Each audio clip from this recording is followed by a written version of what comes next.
I'm Bill Patton with 720 Coaching, and it's my pleasure to have on the show the amazing Emma Doyle, who is, wow, she's got the girl power, the lady power, the woman power. And so, Emma, welcome to the show. How are you doing today? Yeah, doing great, thanks. I was just even this morning reflecting on when I landed in America about 7 or 8 years ago. I was on your radio show. One of the first memories I have of literally landed in LA and I think Bill Riddle, he said, listen, this guy's got a radio show, you should just jump on. So you and I, one of the first experiences I had being in America here with you. That's shocking to me. I'm flabbergasted. I don't know if we can continue the interview now. That's amazing. So, and thank you, Bill Riddle. And hey, Bill Riddle's looking pretty darn good these days. Isn't he? Go Bill. Yeah. Go Bill. All right.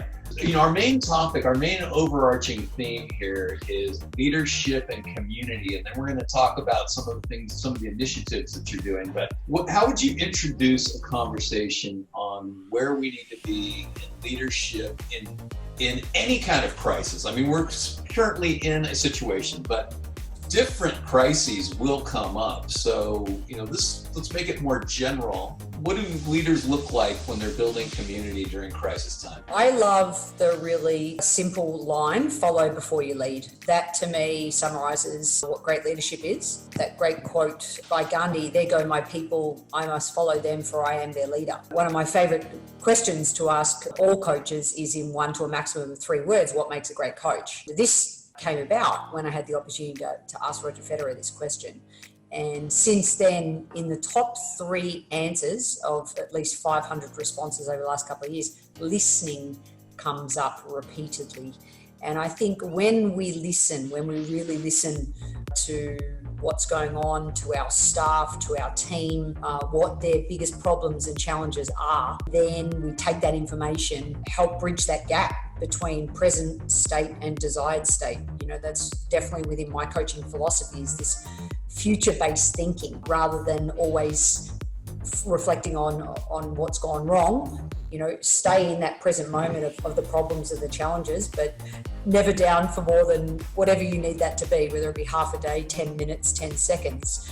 And then where do we want to go and how do we help bridge the gap? And as a leader, I really believe you can't focus on that until you've really listened to your people. What does listening require? What do you have to do in order to listen? You have to really ask clarifying questions and repeat their language back to them. So my favorite line is, so what I'm hearing is, and you're taking 1 or 2 key words was important to them. It's okay if you get it wrong, because our map of the world is different to the person next to us, is different to the person next to them.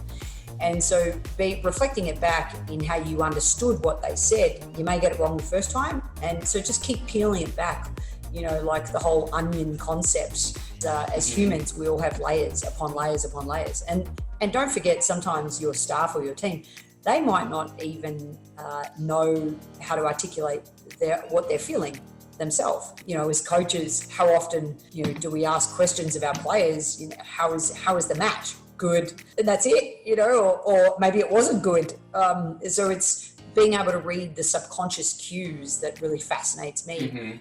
Because obviously sometimes the surface structure, the speech, is actually not the reality. So it's our ability as coaches to be able to and as leaders to be able to listen. To me, is not just about the sentence structure and the words. It's about, is the body reflecting what somebody's saying? Right. Is there more behind this communication than what's being said? And sometimes you're up against displaced anger, and stuff definitely. Like that. Okay, I'm going to throw something at you, and I want you to, let's see if you want to work with it or not. Stop, look and listen, decide, act, repeat. That's a very similar process to what I was just saying. And, when you talk about what listening really is, I mean, that ability to actively listen, you have to stop what you're doing.